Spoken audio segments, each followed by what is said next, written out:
What is going on, everybody? It is Cyblox here, and welcome back to another Grand Theft Auto Online video. In today's video, we're going to be talking about how Rockstar could possibly incorporate a police-themed DLC in the next few patches of GTA Online. Now, you guys have probably already known I'm going to be uploading the new Cunning Stunts DLC trailer later today or tomorrow, depending on whenever I'm free. So look forward to that as the next DLC, and that might be the final DLC. We don't know. It could be the police DLC that I'm about to talk about in this video. So be sure to leave a like, smack the hell out of the like button. Doesn't matter how many likes you can go for, as long as you guys appreciate the topic. And without further ado, let's dive into this.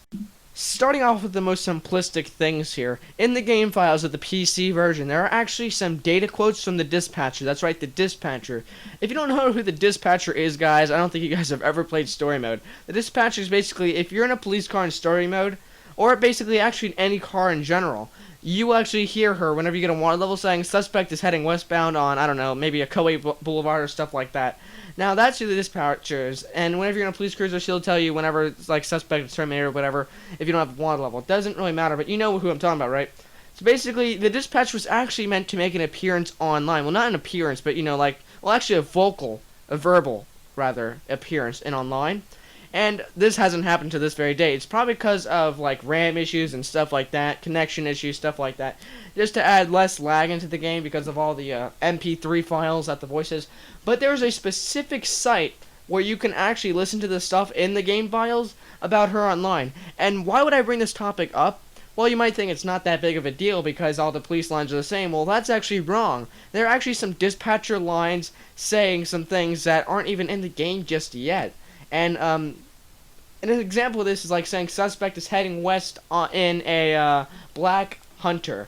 A Hunter is not a vehicle we have in the game yet. It sounds like that might be a helicopter of some sort. I don't know. Because if you guys know, the Annihilator, Valkyrie, those are famous names whenever it comes to war. Hunter is another name whenever it comes to war. I don't. Maybe Smith might be another helicopter for all I know, for goodness sake. But that's basically why I think the first ideal would be for GTA Online to have a police-themed update. Now, on completely different terms here, the police outfit you see me wearing right now, I got it from Crooked Cop. And Crooked Cop, you have the entire police outfit, which I did a video on how to get it, but it's patched now. As well as the Prison Break. I didn't do it from the Prison Break because it doesn't give you the hat. But in Crooked Cop, you basically have the police outfit. I don't know how they let you obtain it or whatever. How you would have gotten that in the first place before the Prison Break heist actually started is a mystery to everyone to this very date. But somehow Rockstar actually put a whole lot of detail into this outfit. Now I know I might be going out of the wild and drawing just crazy conclusions here, but just think about it this way. Ideologically, why would Rockstar put so much detail into this police outfit I have right now? Of course, I modified this one. I have like the 3-star and higher police outfit on me right now. But why would they even put that kind of detail on the police outfit? Now, what you're about to see here is my friend. I have a modding friend. I don't really talk to him that much, but one of my friends is a modder. Right here you can see, look at the side of his police outfit. You will see that he has badges on it. And the thing about that is only NPCs would wear those, right? Apparently not, because that actually looks tailored for the player to wear. It looks exactly like my police outfit, but just with one more thing. The badges on the side, like the officer right there has. So basically, there might actually be more police outfits in the game files. Unless this guy is just hacking his own textures, which is, he would have gotten banned by now, let's face it. But there might be more police outfits for the player to wear in Grand Theft Auto Online. It might seem crazy, it might not be right, it might not be true at all, or it might be completely right. I don't even know, but we'll find out soon enough. That is, if there will be one. Now, we just talked about stuff that's already in Grand Theft Auto Online that would support it. Now let's talk about stuff that's in story mode or just somewhere around the map. Now, if you guys recall, if you guys have done the Prison Break heist, you guys have gone through the specific setup called Prison Break Station. Now, in Prison Break Station, there is a segment in there, if you are on the police or / cops team, where you have to steal a police cruiser, and then you walk into the police station. Whenever you walk into the police station, like as if it's in story mode, you actually go through 2 more doors that you can't access in story mode. If you go through these doors in story mode, you will fall through the map through a low-res to no-textured police station beyond the doors. Now, beyond these doors, you will see very detailed jail cells beyond the stairs, as well as the doors you have to enter in to get the prison bus schedule. And whenever you go inside of that office with the prison bus schedule in it, it is very detailed. It has a projector, has an LSPD recruitment video and logo, It has everything. Desks with papers with Easter eggs on them. I mean, Easter eggs. So I don't get it. Now, this might be completely irrelevant or something because Rockstar is very famous for adding interiors that they don't want you to go to once you've already accessed them at once, and some not even at all. For instance, Bahama Mamas and stuff like that, but I've already said that in a different video. But, I mean, I don't get why we would be allowed to go in there. We can just waltz right in there. And there's jail cells, too. Why would there be jail cells? I know there's jail cells in every police station just about. But why would there be jail cells in the LSPD if we weren't able to use them? I know that seems like a rhetorical question because, like I said, all police stations have jail cells, but that one specifically. And why were we able to access the police through going through the gray doors, whenever it was before the 1.09 patch for GTA Online? It doesn't make any sense because we were able just to waltz right in there. So is that maybe backup for how we could do that? Another piece of backup for that is that if you went into the police station, if you went behind the counter of the police station in the GTA Online modded job that allowed you to get inside of it, then guess what? You could actually hear police intercoms like you could in story mode. Of course, you won't get wanted from going behind them because the game doesn't want you in there. But, I mean, you can hear that stuff, so that doesn't make any sense.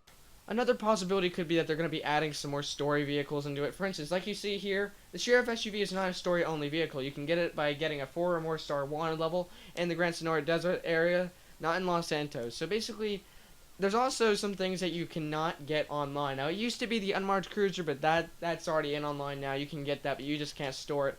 The FIB Buffalo is also in online. The FIB is online. The police cruiser, obviously. Now, what about the other police cruiser, the Stanier? Rarely spawns. The police Stanier, if you know what I'm talking about, it's the first car used in this video that you saw here. If you want to know what I'm talking about, it's a Crown Vic, basically. That actually does spawn in online, but very, very rarely. Like a specific time, a specific date, a specific weather condition, will that thing only spawn in online. I've never encountered it online before besides using a hacked job. But other than that, that's pretty much it. Now, also, what I don't get is the police Buffalo that you see right here. That is not an online one bit without using the hacked job. Now, of course, this actually has some color variations to it. Police cars have some modifications to it. And that's also evidence how there could be a police update in the future. I feel like I've done a video on this before. I think I actually have. But this is just more evidence that backs onto it. Basically, there are modifications for every single police vehicle in the game except for the police riot, the police transport, and I believe, if I'm not correct, the, what is it called? I think, oh, shit, I forgot. Well, it'll come back to me later. Sorry, my brain just got busted for a second. But, yeah, there are actually modifications for every other car besides those two I just listed, and one more I forgot. So I don't get why they would hide those modifications from us, and we might be able to store some cop cars. For instance, there are actually insurance options for these cars that are in the game files, but apparently they haven't been exactly exploited that much.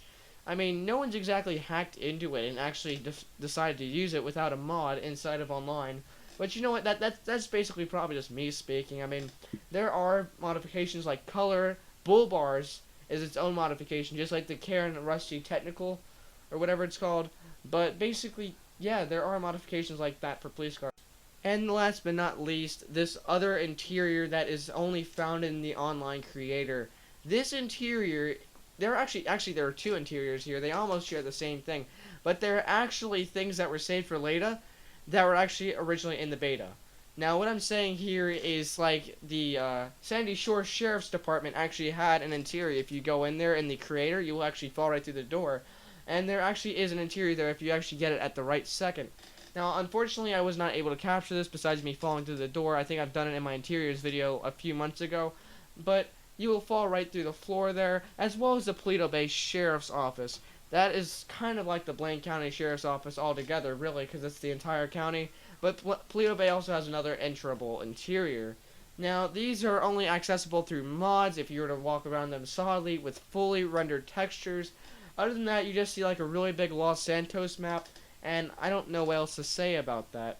But there are basically interiors in the game that could be used later on, but I mean, maybe that's just me. So anyway, hopefully you guys enjoyed the video. If you learned something new, be sure to leave a like on the video. Like, favorite, comment, subscribe, do whatever you want to do down there. With that being said, I'm Cyblox, you are you, and peace out. Have a good one, guys.